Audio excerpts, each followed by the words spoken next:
สบายดีทุกคนพ่อกับแม่คอมคือเก่าทางช่องคอมมีลูกสาวหน้าเนาะโอ้ยกายมาในเดินเฮือนนี่แต่กี้มีเฮือนหลังหนึ่งเนาะทุกคนนี่ผู้ใดติดตามแม่คอมนะ จะจื่อได้จะเห็นเนาะแต่ก่อนนะเฮือนหลังนี่นะอันกับเป็นเฮือนสมบูรณ์แบบ พอดีมาปี3-4 ปีขึ้นหลังเถาแม่เพิ่นนะถวายเฮือนหลังนี้เขาวัดเนาะก็เลยม่างไปเดี๋ยวนี้เป็นเหลือแต่ฐานเสาเดียวเกเดที่เขาจะเอาไปบ่ได้ย่างกายขึ้นมานี่ก็สิไปเฮือนดีเอาคือเก่ามื้อนี้ถือว่าเป็นมื้อสุดท้ายแล้วเนาะที่เอาได้อยู่น้ำลูกน้ำหลาน หลังจากนี้ไปก็ลงเฮือนไวๆบ่ได้กลับคืนแหละพี่น้องเอ้ย เอามุนเนาะน้องของพ่อเขาเองเฮือนกับคนละภาคหัวนี่ละเศร้านี่พอค่อมเพิ่นมาเฮ็ดเวียกสวยแต่เศร้าเพิ่นเมื่อแล้วแม่ค่อมก็ขึ้นมาเปลี่ยนเนาะเปลี่ยนกันมาเปลี่ยนกันเมื่อ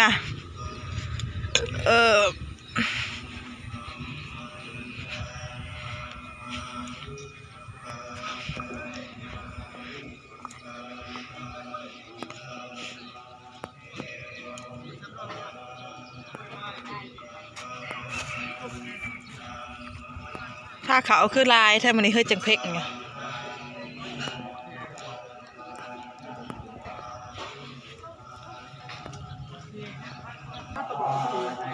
ก็ได้ว่าแต่งแต่อันนั้นพอได้แต่ง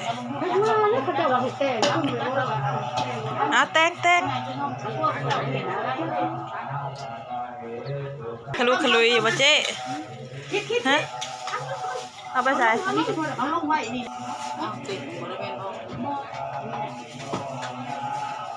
ลาบก้อยซอยแส่ใส่ผ้าเขากองบุญ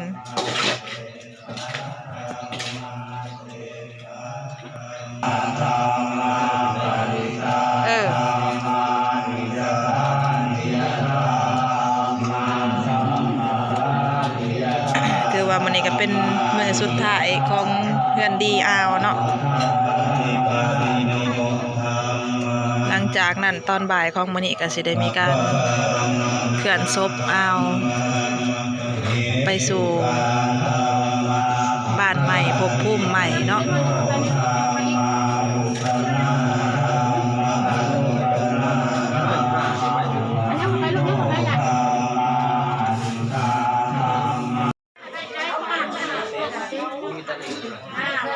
เบ้อเอาไปเนี่ยเจ๊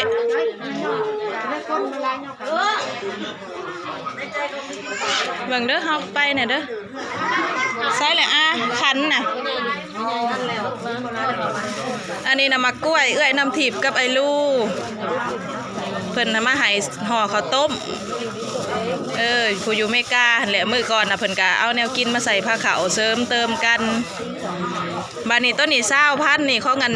ย่าแม่เตี้ยบ้านนาบ่อเพิ่นผากมากินมาทานนำ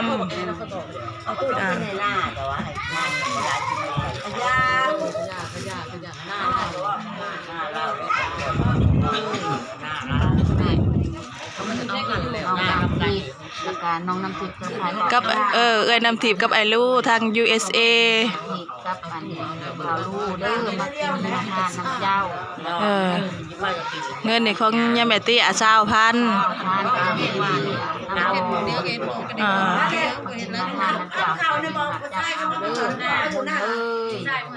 ส่งบุญคุณมาปลาเขาพวกเคยไปใช้มาปลาเขา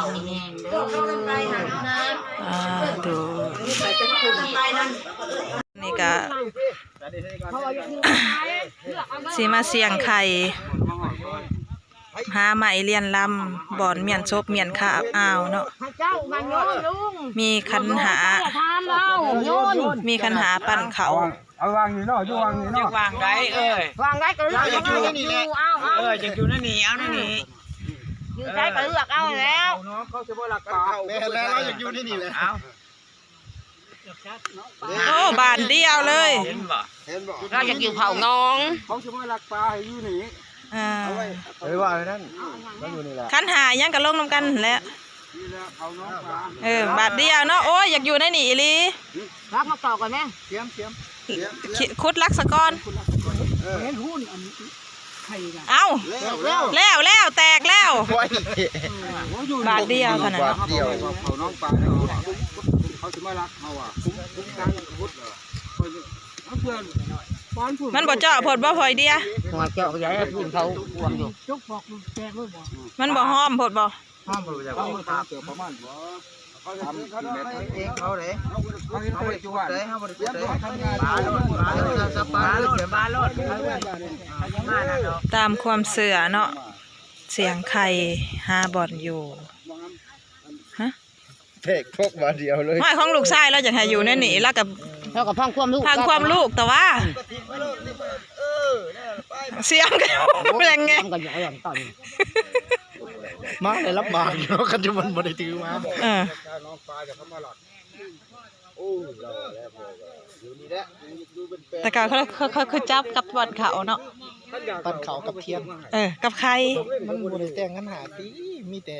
เทียนคู่นึงดอกไม้คู่นึงจับผูกกันกับใครกับเขา ได้อย่ามองนี่ แต่เก่าใครมันต้องเอาใครไข่ใครไก่บ้านเฮาแต่ว่าแล้วเนาะเสร็จสิ้นเสียงไข่หาบอลอยู่ให้อ้าวในพวกนั้นออกมายังอีกสักพวกนะบอกพอลอยเลี้ยมายังอีกทางนั้นนะมองนี่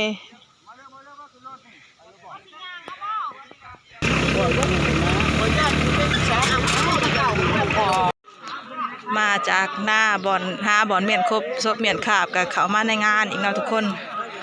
ตอนนี้ก็กำลังสวยประมาณ10 โมงเนาะ9 โมงปลาย10 โมง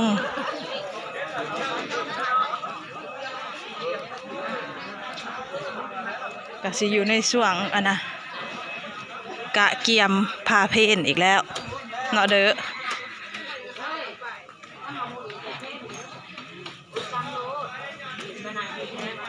ไปใช้หรือไปสั่งการบ่น่ะ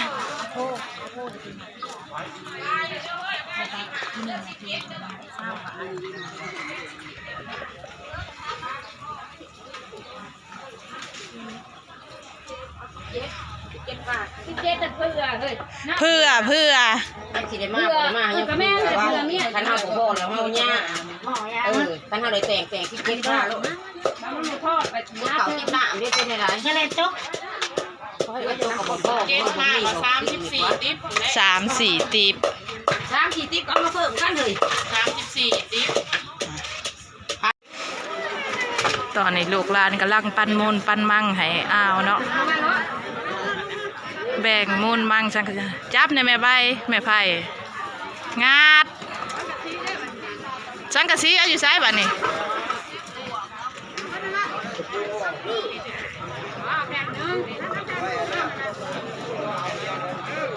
สังกะสีตัวนี้คือได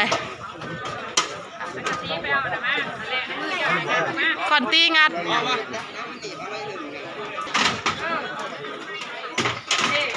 ได้แล้วเด้มูลมั่งสังขยะเท่านั้นแหละล่ะเอ้ยแนวละอันนั่นแหละ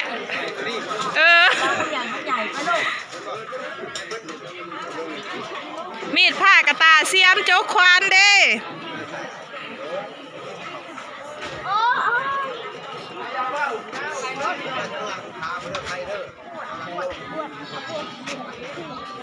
อร่อยดีแล้วเขาจับประเภทนี้เห็นไหมปันน้องนี่แหละปันอัน ปันมูลปันมังไปบุญไปนั่งนะครับ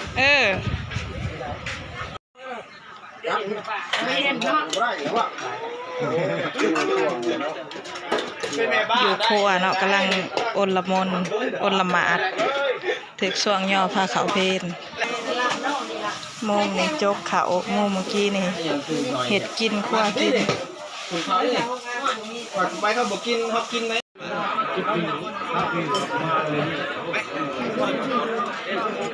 มีบนมีหลังเด้อลูก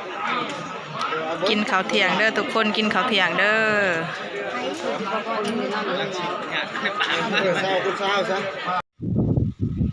ตอนนี้ แม่ค่อมก็ออกมาบ่อนที่จะเขื่อนศพเนาะบ่อนที่จะมาไหวศพไหวขาบเอามุ่นสถานที่ก็อยู่หน้าของเพิ่นเองเนาะทุกคนออกมากะเกียมเอาน้ำเอาในออกมาขายก็เลยย่างมาอัปเดตสถานที่บ่อนที่เสี่ยงไข่ในมื้อเช้านี่แหละทุกคน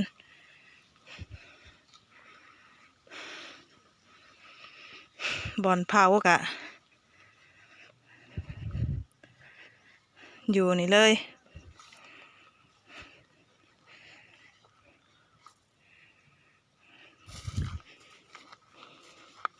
แคมน้องนี่แหละตุกน้ำตุกใน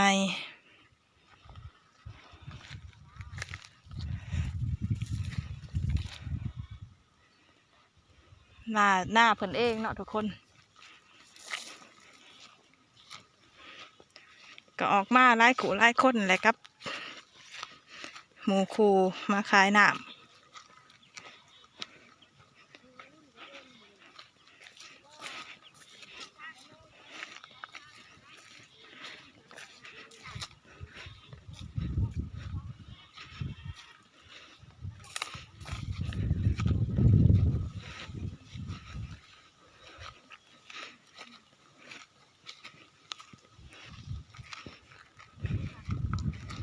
บ่อนขายน้ำนี่เนาะ2 จุด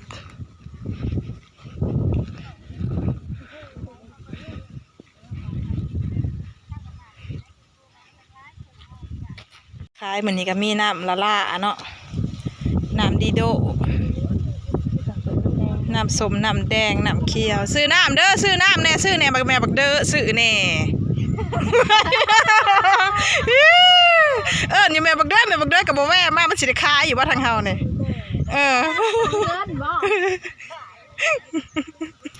ตอนนี้ทางรถแก่ซบเอาก็เริ่มเคลื่อนมาไก่สิฮอดมองหล่อมองคุ้มแล้วเนาะทุกคนผู้อ้าวหวานเขาป่าติ้วกับหวานบ่อันผู้ว่านกันเลยเนาะโอ้ยเนาะโอ้หวานลงโศกอีกเอาแล้วอย่าเห็นไปร้ายบ่เด็กน้อยแกเด็กน้อยว่าไปเอา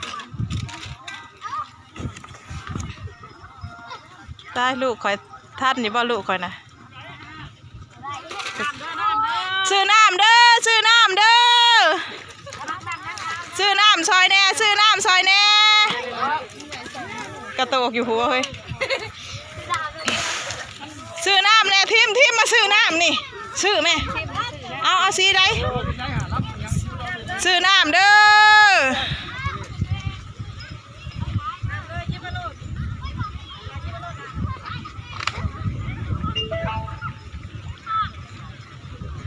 เรื่องเอาแม่ข้าวน้อยนะเรื่อง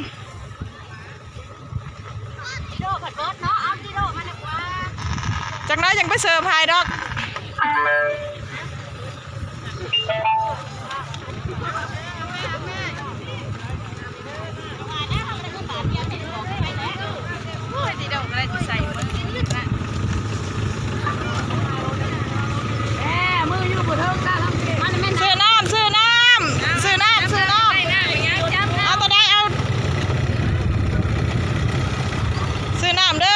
ซื้อน้ำเด้อซื้อซอยแน่ซื้อน้ำตาเอื่อยหรือเปล่ายังเอื่อยเอาซื้อซอยแน่ขายเล่แมนขายเล่เด้อเย็นอยู่บ่มันเย็นน้ำบ่ทันซ้ำเอื่อยเอาหมักแบบได้เลือกได้เลยซื้อน้ำขายเล่แล้วน้ำเด้อโอ้ยทิมเต้งอยู่ถือควันเฮ้ยตะกี้เต้งว่าสิมีผู้ซื้ออยู่บ่เต้งว่าน้ำเด้อหมักร้ายซื้อร้ายหมักหน่อยซื้อน้ำ ซื้อกองหนึ่งครับ ซื้อซอยแน่เล่แล้วโอ้ยได้ขายเลยตะกี้ขึ้นมาสิบ่ได้ขาย เป็นเพียงอย่างนี้ ห้องอยู่กลางน้ำเอาโปรโมชั่น1 แถม 1ก็ได้มีโปรพร้อม1 แถม 1 1 แถม 1น้ำ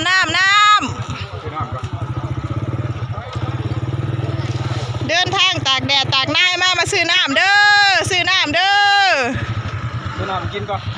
เอาเลยโปรโมชั่น1 แถม 1 1 แถม 2ก็ได้ ยกแบบได้ปะ มีโปรหอยทั้งนั้นเบิดแล้วบ่ทั้งนั้นมาเด้อซื้อน้ำเด้ออู้แซมมี่เอาตัวใดเนาะแซมมี่เนื้อสียังเนาะสียังลูกโอ้สีม่วง